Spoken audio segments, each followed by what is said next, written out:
अस्सलाम वालेकुम। मेरा नाम मोहम्मद नुमान सफदर है। आज की इस वीडियो में हम पंजाब बोर्ड के नए जारी करदा सिलेबस 2025-26 की मैथ बुक की एक्सरसाइज 1.1 को सोल्व करेंगे। सबसे पहले क्वेश्चन नंबर 1 देखते हैं हम। तो आपकी स्क्रीन पे ये शो हो रहा है। क्वेश्चन नंबर 1 है, identify each of the following as a rational or irrational number. तो हमने ये क्वेश्चन दिए हुए हैं 10 पार्ट हैं इस क्वेश्चन के, तो हमने सबको बताना है कि ये रैशनल है या इरेशनल। तो सबसे पहले हमें पता होना चाहिए रैशनल नंबर कौन से होते हैं और इरेशनल नंबर कौन से होते हैं, तभी हम इसको बता सकते हैं कि इनमें से कौन से नंबर जो है रैशनल है और कौन से इरेशनल। यहाँ पे मैंने रैशनल नंबर और इरेशनल नंबर दो बॉक्स बना लिए हैं। यहाँ पे मैंने लिखा है, यहाँ पे सबसे पहले ऑल इंटीजर्स नंबर्स, ये रैशनल नंबर्स में आते हैं। इंटीजर नंबर्स कौन से होते हैं? जो भी होल नंबर होते हैं वो सारे के सारे जो 0 से स्टार्ट होते हैं और सो ऑन चलते रहते हैं, और उससे पीछे माइनस वाले जितने भी नंबर होते हैं कंप्लीट नंबर, वो सारे के सारे इंटीजर्स में आते हैं। मिसाल के तौर पे -18 कुछ भी लिख लेता हूँ, 1005 लिख लेता हूँ, यहाँ फिर 0 लिख लेते हैं, ठीक है। 11 इसी तरह पॉजिटिव नंबर्स तमाम 209 लिख लेता हूँ। ये तमाम के तमाम इंटीजर्स नंबर्स हैं और ये सब रैशनल नंबर में आएंगे। इसी तरह से इसके बाद है दूसरे नंबर पे ऑल टर्मिनेटिंग डेसिमल नंबर्स। ये वो तमाम नंबर्स हैं डेसिमल नंबर जो पॉइंट्स में आते हैं और ये ख़त्म हो जाते हैं। जैसे 3.25 आगे नहीं चल रहा, तो ये आपका एक टर्मिनेटिंग नंबर है जो रैशनल नंबर में आएगा। इसी तरह से कुछ और लिख लेते हैं, -11.354 कुछ भी यहाँ पे आप लिखते हैं जो पॉइंट के बाद आगे मज़ीद नहीं चलते, कहीं ना कहीं किसी पॉइंट पे आके वो ख़त्म हो जाते हैं। डिनोमिनेटर उनका रिमाइंडर जो है वो 0 आ जाता है। इसके बाद आ जाते हैं all non terminating recurring decimal number.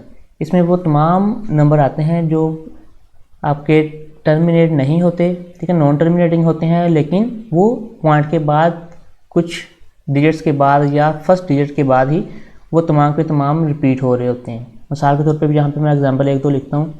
यहाँ पे 0.154 फिर 154 फिर 154, इस तरह से ये चलते जा रहे हैं। यहाँ पे डॉट लगाते हैं ताकि पता चले कि ये इसी तरह से आगे मज़ीद चलते जा रहे हैं। ये हो गया, ये देखें, ये वाले जिस पे मैं लाइन लगा रहा हूँ ये रिपीट हो रहे हैं, इसी तरह से रिपीट होते जाएंगे। या फिर ये हो सकता है 3.1414, ये देखें 2 डिजिट जो हैं ये मुसलसल रिपीट हो रहे हैं, तो इसलिए ये भी रिकरिंग होगा। इस तरह से भी हो सकता है। यहाँ पे मैं एक और एग्जांपल लिखता हूँ, 1.1666, इस तरह से ये रिपीट हो रहे हैं। तो यहाँ पे ये देखें 6 जो है डिजिट वो रिपीट हो रहा है। ये तमाम के तमाम नॉन टर्मिनेटिंग रिकरिंग और ये तमाम रैशनल नंबर्स में बिलोंग करते हैं। इसी के साथ नेक्स्ट वाला देखें, तमाम जो फ्रैक्शनल नंबर होते हैं, यानी जो P/Q की फॉर्म में लिखे जा सकें, कोई भी नंबर हो, वो तमाम आपके क्या होंगे, वो रैशनल नंबर ही होंगे। जैसे -8/7, यहाँ पे 11/25, कुछ भी नंबर आप लिखें जो भी बाई की फॉर्म में लिखे हों, ये फ्रैक्शन की फॉर्म में लिखे हों, तो वो तमाम के तमाम आपके रैशनल नंबर ही होंगे। लास्ट पे देखें all square roots of perfect square. अगर आपके स्क्वायर रूट के अंदर कोई ऐसी वैल्यू लिखी है जो परफेक्ट स्क्वायर है, जैसे मैं लिख लेता हूँ 4 किसका परफेक्ट स्क्वायर होता है? 2 का, तो ये रैशनल नंबर होगा। इसी तरह से स्क्वायर रूट 9 किसका परफेक्ट स्क्वायर होता है? 3 का, इसका स्क्वायर रूट लेंगे तो एक होल नंबर आएगा 3, तो ये आपके रैशनल नंबर होंगे ये भी। इस तरह से 25 का स्क्वायर रूट, 36 का और 49 का, ऐसे सो ऑन चलते रहेंगे। दूसरी जानब देखें अब इरेशनल नंबर्स कौन से होते हैं। इरेशनल नंबर में सबसे उसकी पहली पहचान है all non terminating non recurring decimal. ऐसे तमाम नंबर्स जो ख़त्म भी नहीं होते और किसी पॉइंट पे रिपीट भी नहीं हो रहे होते। मिसाल के तौर पे मैं यहाँ पे एक एग्जांपल लिखता हूँ कि अपनी तरफ से मैं कुछ वैल्यू लिख रहा हूँ, 0.154 फिर 132 1894 11 25, कुछ भी ऐसे लिख दें। ये देखें कहीं पे भी कुछ वैल्यूज़ एक सीक्वेंस से रिपीट नहीं हो रही। जहाँ पे वैल्यूज़ सीक्वेंस से रिपीट ना हो वो non terminating non recurring decimal numbers होते हैं। पाई को हम यहाँ पे देख लेते हैं, पाई की वैल्यू लिखते हैं होती है 3.14159 2, ठीक है, इस तरह से 6 5 3 ऐसे सोन चलती रहती है। अब देखें यहाँ पे पॉइंट के बाद ये वैल्यू रिपीट नहीं होती। इसके साथ एक और यहाँ पे एग्जांपल मैं देता हूँ, ऊलर कांस्टेंट या ऊलर नंबर, वो ई से रिप्रेजेंट करते हैं और उसकी वैल्यू भी हमारे पास किसके इक्वल होती है 2.7182 फिर 81, ठीक है, फिर 82, इस तरह से ये सोन चलती रहती है। तो ये भी आपके पास देखें पॉइंट के बाद कहीं पर भी ये वैल्यू जो है वो एक सीक्वेंस से रिपीट नहीं हो रही, तो ये भी नॉन टर्मिनेटिंग नंबर कहलाएगा।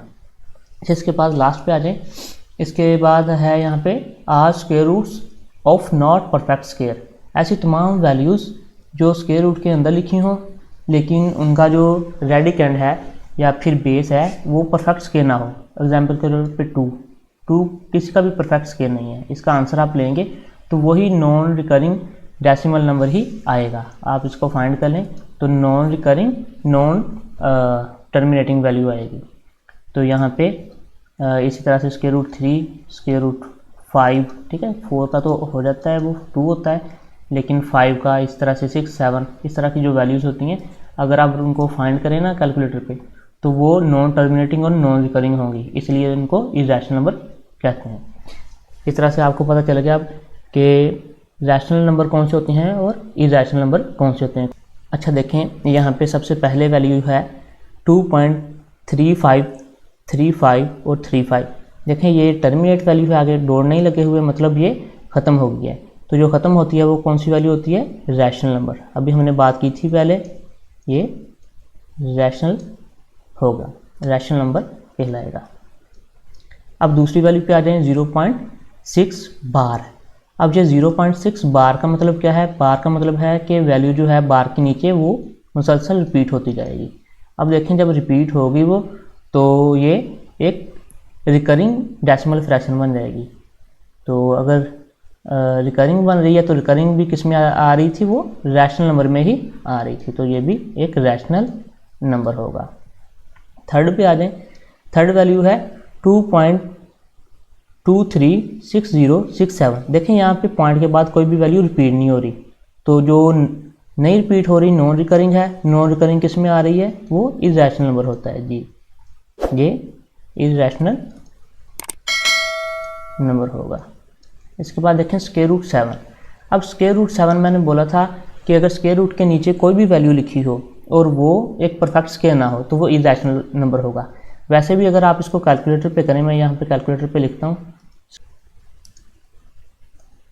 तो इसका आंसर ये देखें क्या आता है 2.645751131110। ये सारी वैल्यू जो है वो नॉन रिकरिंग है, यानी रिपीट नहीं हो रही, तो इसलिए ये भी वैल्यू कौन सी होगी, नॉन रिकरिंग किस में आते हैं, non recurring non terminating value irrational number में आती हैं, तो ये इरेशनल नंबर होगा।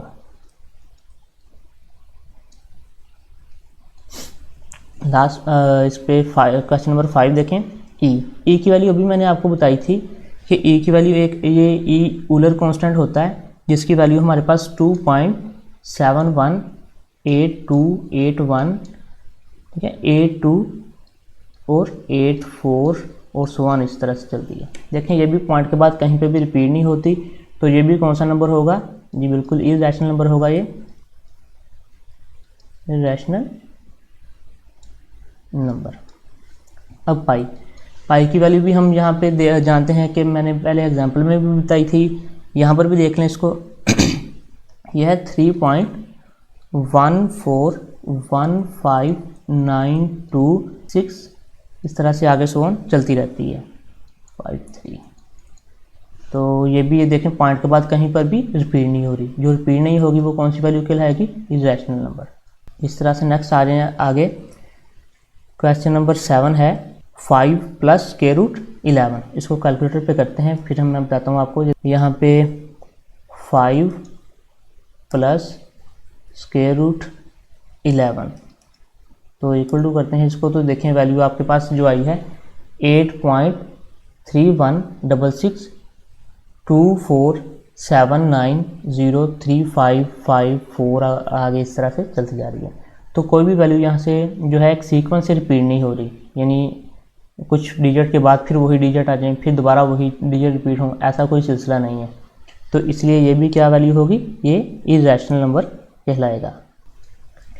नेक्स्ट वैल्यू है 8 वाला क्वेश्चन पार्ट, √3 प्लस √13। तो इसको भी मैं कैलकुलेटर पे देख लेता हूँ क्या है ये वैल्यू।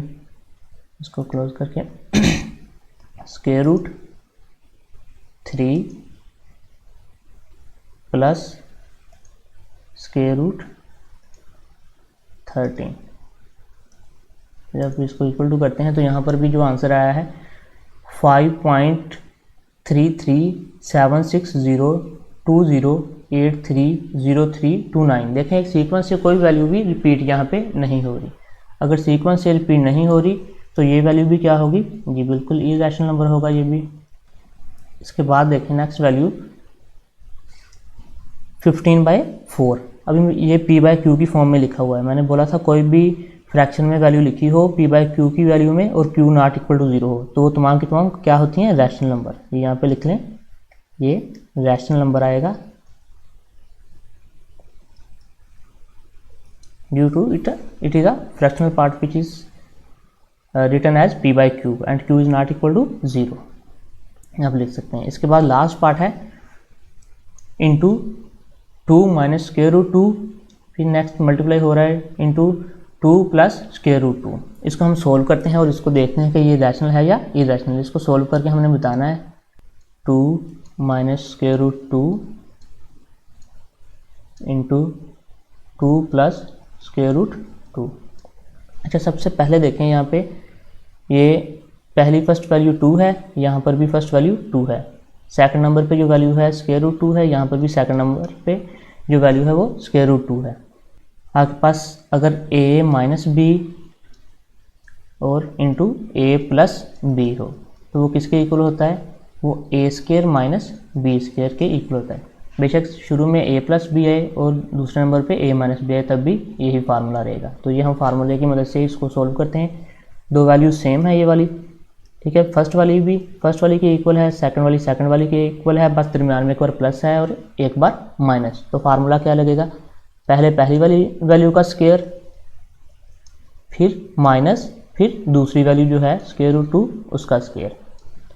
अब 2 का स्क्वायर क्या होता है, वो 4 माइनस √2 से ये स्क्वायर कट जाएगा और यहाँ पे 2 आ जाएगा। अब आंसर क्या आएगा, 4 में से 2 माइनस किया, सब्ट्रैक्ट करने से ये 2 आ जाएगा आंसर। अब 2 एक इंटीजर नंबर है तो तमाम इंटीजर्स जो हैं वो क्या होते हैं, रैशनल नंबर। इसलिए ये वाली जो आंसर है इसका ये भी रैशनल नंबर आएगा।